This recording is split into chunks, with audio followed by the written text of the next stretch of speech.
Hello বন্ধুরা, আমি চলে আসলাম আবার তোমাদের মাঝে নতুন একটি ধামাকাদার গরম গল্প নিয়ে। ভিডিওটি শুরু করার আগে সবাইকে লাইক দিন। তো বেশি কথা না বলে ভিডিও শুরু করা যাক। আমার বড় যা যখন বিধবা হয়ে গেল, তখন সবাই বলতে লাগলো যে এখন তো সে যুবতী আছে, তাহলে ছোট দেওরের সাথে বিয়ে করিয়ে দেওয়া হোক। ছোট দেওরও রাজি হয়ে গেল, কিন্তু আমার শ্বশুরমশাই রেগে গিয়েছিল আর একদম রাজি হয়নি আমার বড় যা। সে শ্বশুরের ঘরে রোজ তার পায়ে মালিশ করতে যেত, আর যখন মালিশ করে আসতো তখন সে কাঁদত। একদিন আমি মাথায় ঘোমটা দিয়ে আমার বড় জায়ের জায়গায় শ্বশুরের পায়ে তেল মালিশ করতে গেলাম। যেই না শ্বশুরের পায়ে তেল লাগিয়েছি, আমার তো গায়ের লোম খাড়া হয়ে গেল। শ্বশুর মশাই তো! আজ আবার আমার শ্বশুর আমার বড় যাকে তেল মালিশ করার জন্য নিজের ঘরে ডেকেছিল। সে বলতে লাগল যে আমার পায়ে তেল লাগিয়ে যাও। এটা শুনে আমার বড় যা নেহার মুখ অসহায়তায় ভরে গেল। সে মাথা নিচু করে তার ঘরে চলে গেল। আমার শ্বশুরকে আমার প্রথম থেকেই খুব একটা ভালো লাগত না, কিন্তু যে ধরনের ব্যবহার সে আমার বড় যা নেহার সাথে করত, সে সারাদিন অথবা বেশ কয়েক ঘন্টা পর্যন্ত বৌদিকে নিজের ঘরের মধ্যে রাখত, আর তাকে কেউ জিজ্ঞাসা করার মতোও ছিল না। আমার জায়ের অবস্থা দেখে আমার মায়া হতো। তাকে রোজ নিজের ঘরে তেল লাগানোর জন্য শ্বশুরমশাই ডাকত, আর আমার যা 3 ঘন্টা ঘরের বাইরে আসত না। আর যখন বাইরে আসত তখন সে কাঁদত। যখন আমি কারণ জিজ্ঞাসা করতাম সে কিছুই বলত না। চোখের জল নিয়ে সে আমার দিকে তাকিয়ে থাকত আর নিজের ঘরে চলে যেত। যখনই আমার যা শ্বশুরের ঘরে যেত তখনই আমার পুরো ধ্যান সেদিকেই থাকত। একবার আমি তাকে বললাম যে আজ তোমাকে যেতে হবে না, আমি ওনার ঘরে যাচ্ছি। আমি আমার বরজায়ের কথা একটাও শুনলাম না, আর তার সাদা চাদরের ঘোমটা মাথায় দিয়ে বেরিয়ে গেলাম আর শ্বশুরের ঘরে চলে গেলাম। কিন্তু যে কাজটা আমার শ্বশুর আমাকে আমার বড় যা ভেবে বলল, সেটা শুনে আমি অবাক হয়ে দাঁড়িয়ে রইলাম। কত কঠিন হয় বর ছাড়া জীবন কাটানো। ঈশ্বর কারোর জন্য যেন এরকম বাজে সময় না দেন, যেরকমটা আমার বড় যা নেহা দেখেছিল। সে আমার বড় যা ছিল। যতক্ষণ তার বর বেঁচে ছিল ততদিন তার মুখ থেকে হাসি অদৃশ্য হয়নি। সে সবসময় হাসত আর হাসত। নেহার সাথে আমার শ্বশুরের আচরণ ছিল কঠোর, কিন্তু তানিশ ভাইয়ের ভালোবাসার প্রভাব এই যে শ্বশুর শাশুড়ির আচরণ সে হাসি মুখে সহ্য করত। কিন্তু এখন যে সমস্যার মধ্যে দিয়ে সে যাচ্ছিল, যে মানুষটাকে সে হারিয়ে ফেলেছিল, সেই আঘাতটা তার জন্য কম ছিল না। তার সাথে আবার আমার শ্বশুর এর অত্যাচার, তানিশ ভাইয়ের অসুখ আমাদের সবাইকে দুঃখী করেছিল। আমার যা নেহার খুশি তো চলেই গিয়েছিল, ঘরে সেই সময় কার যে নজর লাগল। যখন তানিশ ভাইয়ের ক্যান্সার হলো, সে 2 মাসের মধ্যেই চলে গেল, আর আমার জায়ের উপর তো আকাশ ভেঙে পড়ল। আমি তাকে সামলাতে লাগলাম। একদিকে কান্নাকাটি করে আমার শাশুড়ির অবস্থা খারাপ, যুবক ছেলে 2 মাস ধরে তার সামনে গোড়ালি ঘষে ঘষে চোখের সামনে থেকে হারিয়ে গেল। অন্যদিকে আমার জায়ের অবস্থা ভালো ছিল না। অনেক কষ্টে তার হুঁশ ফিরিয়ে আনা হলো, কিন্তু সে তানিশ তানিশ বলতে বলতে বারবার জ্ঞান হারিয়ে ফেলত। আমাদের হাসি খুশি ঘরের উপর কি জানি কার নজর পড়ে গিয়েছিল। আমার শাশুড়ি হার্টের রোগী ছিল। ছেলের চলে যাওয়া সে সহ্য করতে পারেনি। আমার শাশুড়ি তানিশকে ভীষণ ভালোবাসত। তানিশের মৃত্যুর ঠিক 4 দিন পরেই সে নিজেও মারা গেল। আমাদের উপর যেন একের পর এক সমস্যার পাহাড় ভেঙে পড়ছিল। আমরা এই সমস্যার মধ্যে ভীষণ ভয় পেয়ে গেলাম। আমার জায়ের অবস্থা ভীষণ খারাপ ছিল। সে অঘরে বলতে থাকত, তুমি আমাকে ছেড়ে যেও না, আমি কি করে তোমাকে ছাড়া বাঁচব। আমি সেই ঘরে একমাত্র বউ ছিলাম যে সেই ঘরটাকে সামলে রেখেছিলাম, আর নেহা বৌদিকেও। আমার বরের 3টে ভাই ছিল। আমার বর সুরেশের থেকেও ছোট একটা ভাই ছিল যার নাম মান্নু। সে আমার বরের থেকে মাত্র কয়েক বছরেরই ছোট ছিল, আর বয়সে আমার থেকে আর নেহার থেকে সে বড়। কেননা 3 ভাইয়ের মধ্যে মাত্র 1 বছর করেই তফাৎ ছিল। নেহা বৌদি আর আমার বিয়ে একসাথেই হয়েছিল। আমাদের বিয়ের মাত্র 2 বছর হয়েছিল। আমার তো একটা ছেলেও ছিল, কিন্তু আমার জায়ের তো কোনো বাচ্চাও ছিল না। আর তার উপর এত বড় সমস্যা তার উপর ভেঙে পড়ল। তানিশ ভাই আর নেহা বৌদির বিয়ে হয়েছিল প্রেম করে, এজন্য তাদের মধ্যে ভালোবাসা অনেক বেশি ছিল। কিন্তু যে আঘাত নেহা বৌদি পেয়েছিল সেটা আরও বেশি ছিল। একদিকে নেহা বৌদি ছিল, অন্যদিকে আমার শ্বশুরের প্রথমে ছেলের দুঃখ, আর তারপর বউয়ের আঘাত। আমি কখনো সবকিছুর দেখাশোনা করতাম, আর কখনো নেহা বৌদিকে সান্ত্বনা দেওয়ার চেষ্টা করতাম। সে বয়সে আমারই বয়সী ছিল, কিন্তু সে দেখতে ভীষণ সুন্দর ছিল। 1 মাসের মধ্যে সে একেবারে কমজোর হয়ে গেল, কিন্তু তারপর আস্তে আস্তে সবকিছু ঠিক হতে লাগল। মানুষ কষ্টের সাথে বোধহয় আস্তে আস্তে বোঝাপড়া করে নেয়। নেহা বৌদিও এবার কিছুটা নিজেকে সামলাতে পারছিল, কিন্তু যখন তানিশ ভাইয়ের কথা মনে পড়ে তখনই সে আমাকে জড়িয়ে কাঁদতে থাকত। আমি তাকে সান্ত্বনা দিতে লাগলাম, কিন্তু চোখ তো জ্বলে আমারও ভরে যেত। এটা এমন একটা দুঃখ যে, যেই মহিলার হয় একমাত্র সেই জানে যে এর ব্যথা কতটা। নেহা বৌদির কষ্টময় কান্নার শব্দ আমাকেও কখনো কখনো ছটফট করাতে বাধ্য করত। 5 বছরের ভালোবাসার পর তার বিয়ে হয়েছিল তানিশ ভাইয়ের সাথে, কেননা আমার শ্বশুর মশাই এই বিয়েতে রাজি ছিল না। সে বলত যে এ অন্য জাতের মেয়ে, এই জন্য আমার শ্বশুর সেই বাড়িতে বিয়ে দিতে রাজি ছিল না। কিন্তু তানিশ ভাই তার ভালোবাসায় ডুবে গিয়েছিল, সে নেহা বৌদির থেকে দূরে থাকতে পারত না। আমি ওদেরই জাতের, সেজন্য আমার বিয়ে আমার বরের সাথে হয়েছিল, পরিবারের ইচ্ছায়। আর তানিশ ভাই তো জেদ করে নেহা বৌদিকে বিয়ে করেছিল। আমার শ্বশুর প্রথম থেকেই আমাকে ভীষণ সম্মান দিত। যেখানে নেহা বৌদিকে সবসময় সে ঘুরে ঘুরে তাকাত। তার খাওয়ার মধ্যে সে খুদ ধরত। আর তার মনে হতো যে নেহা হয়তো কখনো ঘর বসাবে না, সে তার ছেলেকে নিয়ে আলাদা হয়ে যাবে। কিন্তু নেহা বৌদি শ্বশুরের করা কথা শুনে কখনো কষ্ট পেত না। সে সবসময় হাসি মুখে থাকত আর বলত যে বাবা নিজে নিজেই ঠিক হয়ে যাবে। আমার শ্বশুরের ব্যবহার কখনো কখনো আমার সহ্য ক্ষমতার বাইরে চলে যেত। আমি নেহা বৌদিকে বলতাম, ভালো তো তোমায় তানিশ ভাই ও বাসত, তাহলে বাবা শুধু তোমাকে কেন কথা শোনায়। কখনো কখনো নেহা বৌদির চুপ থাকায় আমি রেগে যেতাম, আর মনে মনে তার জন্য কষ্ট পেতাম। আমাকে নেহা বৌদি বলেছিল যে সে তানিশ ভাইকে বলত যে যদি তোমার পরিবার বিয়ের জন্য না মানে তো তুমি আমায় ভুলে যেও, কিন্তু তানিশ ভাই বলত আমি তোমাকে ছাড়া বাঁচব না, মরে যাব নেহা। যখন এই কথাগুলো নেহা বৌদির মনে পড়ে, তখন সে যন্ত্রণায় কষ্ট পেয়ে কাঁদত আর বলতে থাকত, তানিশ আমাকে মিথ্যা কথা বলে বিয়ে করেছে। সে বলত যে তোমাকে ছাড়া আমি মরে যাব। কিন্তু সে আমার থাকা সত্ত্বেও বাঁচতে পারল না কেন? তার কথায় তার যন্ত্রণা আর তার ছটফট করে কাঁদা আমারও হৃদয়কে যন্ত্রণায় মুচড়ে দিত। আমি তাকে অনেক বোঝাতাম যে ভগবানের ইচ্ছার সামনে আমরা সবাই অসহায়। এরপর কিছুদিনের মধ্যে নেহা বৌদি নিজেকে সামলে নিয়েছিল। আমার শ্বশুর বৌদিকেই শুধু না, তার বাবার বাড়ির সবাইকেও হিংসা করত। বিয়ের পরেও সে তানিশ ভাইকে পরিষ্কার বারণ করে দিয়েছিল যে তোমার শ্বশুর বাড়ির লোকেদের আমার বাড়িতে আসার কোনো অধিকার নেই। আমি অনুমতি দেব না, এজন্য তানিশ ভাই নিজেই বৌদিকে তার বাবার বাড়িতে দেখা করাতে নিয়ে যেত। কিন্তু নিজের বাড়িতে কখনো তাদেরকে ডাকত না। না জানি কেন শ্বশুরের কথা আমার ভালো লাগত না। তানিশ ভাইয়ের মৃত্যুর পর নেহা বৌদির বাড়ির লোকেরা এসেছিল। আর আমার শাশুড়ির মারা যাবার পরও বৌদিকে তারা নিয়ে যেতে এসেছিল। আমার বৌদি এখনো যুবতী এবং ভীষণ সুন্দর ছিল, আর এখন তো তার কোনো বাচ্চাও হয়নি। কিন্তু যখন এই কথাটা আমার শ্বশুর জানতে পারল, তখন আমাদের ঘরে একটা ঝড় বয়ে গেল। নেহা বৌদির মা বাবাকে সে বলতে লাগল, নিয়ে যাও নিজের মেয়েকে, তোমাদের মেয়ে অপয়া। আমার ছেলেকে সে খেয়ে নিল। আমার ছেলেকে ভালোবাসার নামে মেরে ফেলল। তাকে 5 বছর পর্যন্ত ফাঁসিয়ে রাখল, তারপর তার সাথে বিয়ে করল। এই মেয়ের ভালোবাসায় সে মরে গেল, এ আবার বিয়ে করবে আর নিজের ঘর বসিয়ে নেবে। আমার ছেলের নামে কি তোমাদের মেয়ে জীবন কাটিয়ে দেবে? কখনোই দেবে না। এদিকে নেহা বৌদি তানিশ ভাইকে এখনো ভুলে পর্যন্ত নি, আর অন্যদিকে আমার শ্বশুর তাকে কথা শোনাতে কোনো রকম সুযোগ ছাড়ত না। সে আমার শ্বশুরকে বলতে শুরু করে যে সে এখনো তার স্বামীকে ভালোবাসে। সে কিভাবে এই বিষয়ে তাদের আশ্বস্ত করতে পারে? আমার শ্বশুর তো তাকে কঠিন একটা শাস্তি দিয়ে দিল।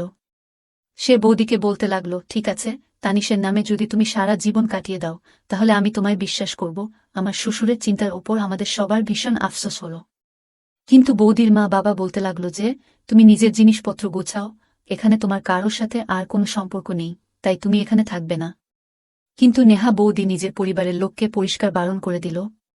সে বলতে লাগল, আমি পুরো জীবন তানিশের নামে এই বাড়িতেই কাটিয়ে দেব, আর তাই তোমরা সবাই ফেরত চলে যাও। এটা শুনে সবার নেহা বৌদির এই সিদ্ধান্ততে ভীষণ আফসোস হল, কিন্তু আমার শ্বশুর ভীষণ খুশি হল। বৌদির বাড়ির লোকেরা দুঃখী হয়ে নিজের বাড়ি চলে গেল। আমি রাতে সুরেশকে বললাম, ভালো তো শুধু নেহা বৌদি বাসেনি, আর তানিশ ভাইয়ের মৃত্যুর জন্য সে দায়ীও নয়। এটা তো বৌদির সঙ্গে অন্যায় হয়ে গেল। বাবা কেন এত বড় শাস্তি দিয়ে দিল? এক তো প্রথম থেকেই বৌদি এত দুঃখী, তার উপর কেন সে তানিশ ভাইয়ের দুঃখেতে বেঁচে থাকবে? সুরেশ বলতে লাগল, কিছুদিন একটু অপেক্ষা করো, যখন বাবার মুড ঠিক হবে তখন আমি কথা বলবো। তাকে বোঝাব যে এই সমস্ত কিছুই ভুল। কিন্তু এই সমস্ত সুরেশের ভুল ধারণা ছিল। তার বাবা তো অন্য কিছুই ভাবছিল। যা কিছু বাবা বৌদির সাথে করেছিল সেগুলো অন্যায় ছিল। নেহা বৌদি একটা সাদা চাদর গায়ে দিয়ে থাকত, আর আমার সাথে রান্নাঘরে আমাকে সাহায্য করতে লাগল। আমি তাকে বারণ করলেও সে কিছুতেই বারণ শুনত না। সে বলতো আমার মনটাও একটু ভালো হবে, আর সে আমার ছেলেকেও নিজের কাছেই রাখত। আমিও ভাবলাম, চলো ঠিক আছে, এই বাহানায় কিছুটা তো সে ভালো আছে, না হলে সব সময় সে তানিশ ভাইয়ের জন্য কাঁদতে থাকত। আমার শ্বশুর তো একদিন সীমা ছাড়িয়ে গেল। আমরা সবাই সকালে জল খাবার খাচ্ছিলাম, তখন আমার শ্বশুর রেগে গিয়ে ঘরের বাইরে আসলো আর নেহা বৌদিকে বলতে লাগলো, তুমি তো শুধু নিজের খাওয়ার পরোয়া করো, এটা তুমি জানো না যে আমি এখনো পর্যন্ত জলখাবার খাইনি? যাও গিয়ে আমার জন্য জলখাবার নিয়ে আমার ঘরে এসো। এটা শুনে তো আমাদের সবার তার কথায় রাগ হলো। বাবার কথা শুনে সবাই রেগে গিয়ে লাল হয়ে গেল, কিন্তু সে বড় ছিল বলে আমরা তাকে কিছুই বলতে পারলাম না। নেহা বৌদির ওঠার আগেই আমি চেয়ার থেকে উঠে দাঁড়িয়ে পড়লাম। আমি বৌদিকে বললাম, তুমি জলখাবার খাও, বাবার জন্য জলখাবার আমি বানিয়ে দিচ্ছি। কিন্তু শ্বশুর পুরোপুরি বারণ করে দিল আর বলতে লাগল, আজকের পর থেকে তার সব কাজ বর যাই করবে। সে বৌদিকে শাস্তি দিতে চাইছিল। অদ্ভুত মানুষ ছিল সে। ওই মহিলাটা আগে থেকেই দুঃখের মধ্যে ডুবেছিল, সে কোথায় তাকে সহানুভূতি দেবে, ভালোবাসা দেবে, আর তার বদলে সে তাকে শাস্তি দেওয়ার কথা ভাবছিল। নেহা বৌদি নিজের জলখাবার ছেড়ে রান্নাঘরে চলে গেল। শ্বশুরের জলখাবার বানিয়ে সে তার ঘরে চলে গেল, কিন্তু সে পুরো 2 ঘন্টা পরে বাইরে আসলো আর সে বাইরে এসে কাঁদতে লাগল। আমি যখন কারণ জিজ্ঞাসা করলাম তখন সে কিছুই না বলে নিজের ঘরে চলে গেল। আমার মনে হলো শ্বশুর নিশ্চয়ই এই বেচারির বেঁচে থাকা মুশকিল করে দিয়েছে। কিন্তু শ্বশুর যা কিছু ওই বেচারির সঙ্গে করছিল সেটা তো আমাদের মধ্যে কেউ ভাবতেও পারবে না। রাত্রিরে বাসন ধোয়ার দায়িত্ব নেহা বৌদিরই ছিল। সকালবেলা জল খাবারের বাসন, আবার দুপুরের বাসন ও তাকেই মাজতে হতো। একবার যখন জল গরম করতে আমি রান্নাঘরে আসলাম, তখন যা দেখলাম, আমার নিজের চোখকে তা বিশ্বাস করানো মুশকিল হয়ে গিয়েছিল। আমার ছোট দেওয়ার মান্নু নেহা বৌদির হাত জবরদস্তি ধরেছিল আর বৌদি তার থেকে নিজের হাত ছাড়ানোর চেষ্টা করছিল। তাদের দুজনের পিঠ আমার দিকে ছিল। মান্নু, আমার হাত ছাড়ো, এটা কি ধরনের অসভ্যতা? আমি এই কথাগুলো শুনলাম। তখন আমি রেগে গিয়ে রান্নাঘরে চলে আসলাম। ওই বেচারির বর চলে গেছে বলে যেন সবাই তার সাথে যা খুশি ব্যবহার করার ছাড়পত্র পেয়ে গেছে। একদিকে শ্বশুর যে কিনা যখন খুশি তখন বৌদির উপর চেঁচাতে থাকত, আর এদিকে আমার নিজের দেওর, সেও এরকম ব্যবহার করছে। কিন্তু যেই মাত্র আমি বৌদির হাত দেখলাম আমার রাগ আরও বেড়ে গেল। বৌদির হাত থেকে রক্ত বের হচ্ছিল আর সামনে একটা কাচের গ্লাস ভেঙে পড়েছিল। আর মান্নু তাকে এটাই বলছিল যে এতটা গভীরভাবে হাতটা কেটে গেছে, সে তার কাটা হাতে ব্যান্ডেজ করে দিতে চায়, কিন্তু বৌদি তাতে মানা করছে। আমাকে দেখে বৌদি কিছুটা ঘাবড়ে গেল। কিন্তু সাধারণভাবেই মান্নু দাঁড়িয়েছিল আর সে আমাকে বলতে লাগল, দেখো না বৌদি, এনার তো শুধু কাজ নিয়ে চিন্তা, নিজের চিন্তা একটুও নেই। হাত থেকে রক্ত বেরোচ্ছে, এত গভীরভাবে কেটে গেছে, আর ইনি হলেন যে এখনো বাসন ধোয়ার জন্য চিন্তা করছেন। মান্নু খুব বুদ্ধিমত্তার সঙ্গে কথা বলতে লাগল। মান্নু আমার আর নেহা বৌদির চেয়ে বড় ছিল, কিন্তু সেই ছেলের মধ্যে সম্মান করার গুণটা ঠিকই ছিল, ওকে কখনো কোনো অন্যায় করতে দেখিনি। আমি নেহা বৌদিকে বললাম, কেন তুমি নিজের উপর অত্যাচার করছ? কেন তুমি নিজের যত্ন নাও না? আমি তার হাতে ব্যান্ডেজ বেঁধে দিলাম, কিন্তু আমি খেয়াল করলাম যে মান্নু তার একটু বেশি খেয়াল রাখছিল। কিন্তু সেই ব্যাপারটায় বৌদি একটু লজ্জা পেত। যেখানে মান্নু থাকত সেখান থেকে সে চলে যেত। মান্নুর নজর আমার ঠিক লাগছিল না। প্রথমে তো সে সবসময় মাথা নিচু করে চলত, কিন্তু এখন তো সে বৌদিকে দেখতে লাগল। কখনো আমার মনে হয় যে বৌদির উচিত ছিল তার মা বাবার সাথে চলে যাওয়া, আর কখনো আমার মনে হয় যে মান্নুর ব্যাপারে আমি একটু ভুল ভাবছি। কিন্তু একদিন আমার চোখ যা কিছু দেখল তা আমাকে সন্দেহের মধ্যেই ফেলে দিল। একদিন সকালবেলা আমি তাড়াতাড়ি উঠে পড়েছিলাম, আর নেহা বৌদি ঘরের উঠোনের সমস্ত গাছপালায় জল দিচ্ছিল। তার বাগানের অনেক শোক ছিল। একসময় তানিশ ভাই বিভিন্ন রকমের ফুলের গাছ তাকে এনে দিত, আর আমাদের উঠোন ফুলের বাগানে সেজে উঠেছিল। আমি বৌদির সাথে মিলেমিশে জলখাবার বানাই আর বৌদির সাথে অনেক কথা বলি, না হলে তো সারাদিন আমার শ্বশুর তাকে বিরক্ত করে মারে। কয়েক ঘন্টা ধরে সে বৌদিকে নিজের কাছে বসিয়ে রাখত। আমি একদিন যেই বাইরে আসলাম, সামনে উঠোনের উপর নজর পড়ল, তখন আমার হৃদয় খুব জোরে ধাক্কা লাগল। নেহা বৌদি মান্নুর মুখে খুব জোরে একটা থাপ্পড় মারল, তারপর তাকে বলতে লাগল, তোমার লজ্জা করে না আমাকে এই সমস্ত বলতে? আমি তোমার দাদার বউ হই। এক্ষুনি চলে যাও আমার চোখের সামনে থেকে। বৌদি ভীষণ রাগের মধ্যে ছিল। মানু নিচের দিকে তাকিয়ে তার সামনেই দাঁড়িয়ে রইল। আমি একটু পিছনে গিয়ে সরে গেলাম আর লুকিয়ে গেলাম, কারণ দুজনেরই নজর আমার উপর পড়েনি। আমি ভাবলাম যে আমার সন্দেহ ঠিকই ছিল। মান্নুর নজর বৌদির উপরে ঠিক ছিল না। কিন্তু যখন আমি মান্নুর কথা শুনলাম তখন সেটা আমার অনেক বেশি ভালো লাগল। সে বলতে লাগল, আমি তোমার সাথে তো কোনো রকম বাজে কিছু করিনি নেহা। মান্নু তাকে প্রথমে বৌদি বলত, কখনো এরকম নাম ধরে রাখত না। তার মুখে নিজের নাম শুনে বৌদি রেগে গেল আর বলল, চুপ কর, আর বলতে লাগলো, মান্য আমাকে তুমি বৌদি বলবে, আর খবরদার আমার নাম ধরে যদি আমাকে ডেকেছ। নেহা বৌদির চোখ তো রাগেতে লাল হয়ে গিয়েছিল। মান্য বলতে লাগলো, তুমি আমার বৌদি তখন ছিলে যখন তানিশ ভাই বেঁচে ছিল। আমি তোমাকে সবসময় সম্মানের নজরেই দেখেছি, আর আজও শুধুমাত্র সম্মানের নজরেই দেখি। তোমাকে এই অবস্থায় দেখে আমার খুব দুঃখ হয়। আমার বিবেক আমায় দংশন করে। তানিশ ভাইয়ের জীবনে আমি তোমাকে সবসময় হাসতে দেখেছি, আনন্দ করতে দেখেছি। এই জন্য আমি চাই তুমি তোমার আগের জীবনেও এরকম হাসতে থাকো আর হাসতে হাসতে কাটিয়ে দাও। আর এটা তোমার অধিকার, কিন্তু তুমি সেটা বোঝার জন্য রাজিই না। তোমার সাথে তো কথা বলাই সময় নষ্ট। আমি অবশ্যই তোমার পরিবারের সাথে কথা বলবো। নেহা, আমি তোমাকে বিয়ে করতে চাই, আর তোমার বাঁচার সম্পূর্ণ অধিকার রয়েছে। এটা বলে মান্নু ওখান থেকে চলে গেল। আমার মানুর এই সিদ্ধান্ত ঠিক মনে হয়েছিল। নেহা বৌদি সেখানেই দাঁড়িয়ে ফুপিয়ে ফুপিয়ে কাঁদতে লাগল, আর তানিশ ভাইকে মনে করতে লাগল, আর বলতে লাগল, তানিশ, তুমি আমাকে কেন ছেড়ে গেলে? তুমি যখন ছিলে তখন সবাই আমাকে সম্মান দিত, কিন্তু তুমি এখন নেই, তাই সবার নজর বদলে গেছে আমার প্রতি। তুমি তো সারা জীবন আমার সাথে থাকার কথা দিয়েছিলে, তাহলে তুমি একা কেন চলে গেলে? আমাকেও নিজের সাথে কেন নিয়ে গেলেন না? বৌদি কাঁদতে কাঁদতে এই কথাগুলো বলছিল, আর আমি তার পাশে এসে দাঁড়ালাম। আমি সব কথাই জানতাম, কিন্তু আমি এমন ভান করলাম যেন আমি কিছুই জানি না। আমাকে দেখে সে নিজের চোখের জল মুছতে লাগল, আর আমি তার কাদার কারণ জিজ্ঞাসা করতে সে বলতে লাগল, কিছু না, আমি আমার বাজে ভাগ্যের উপর কাঁদছি। এটা বলে সে ঘরে চলে গেল। যখন এই কথাটা আমি আমার বরকে বললাম, সে শুনে খুশি হয়ে গেল।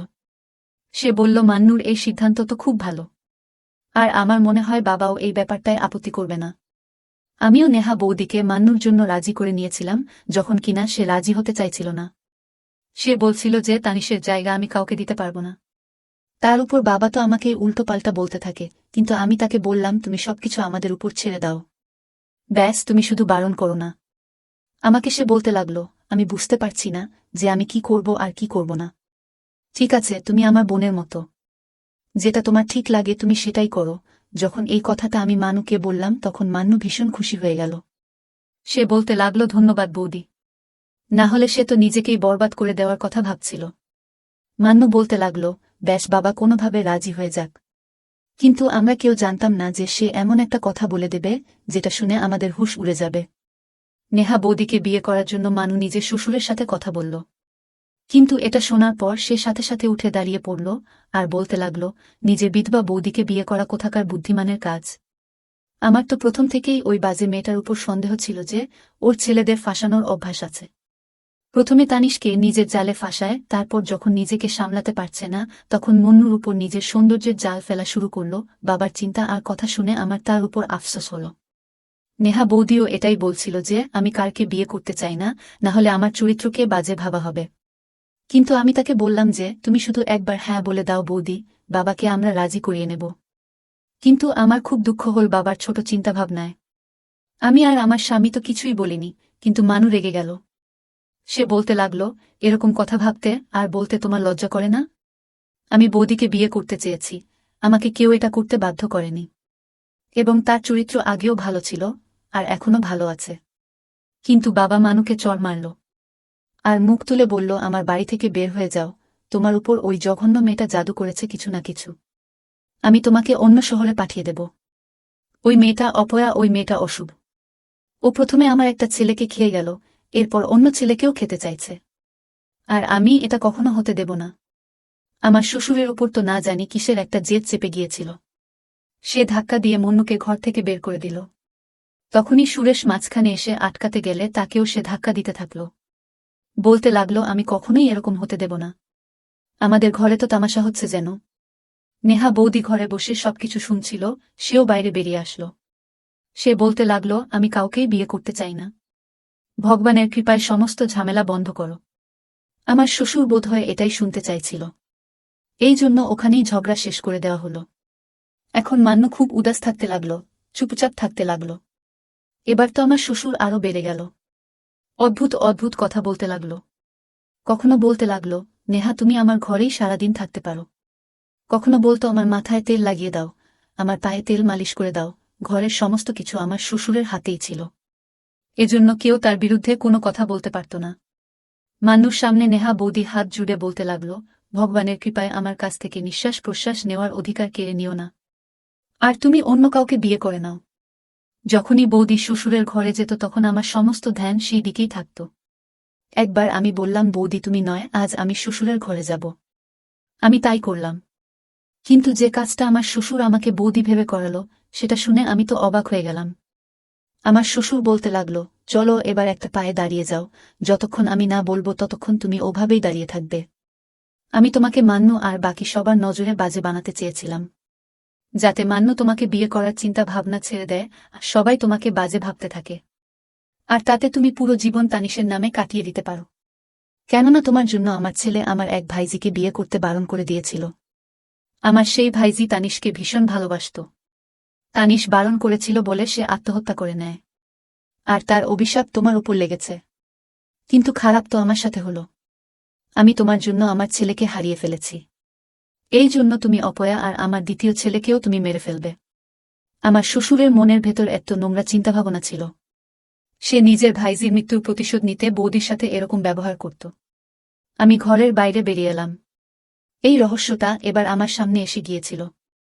বৌদিকে এই জন্যই এত ক্লান্ত মনে হতো। আমার শ্বশুর তাকে কত বড় শাস্তি দিত এতদিন।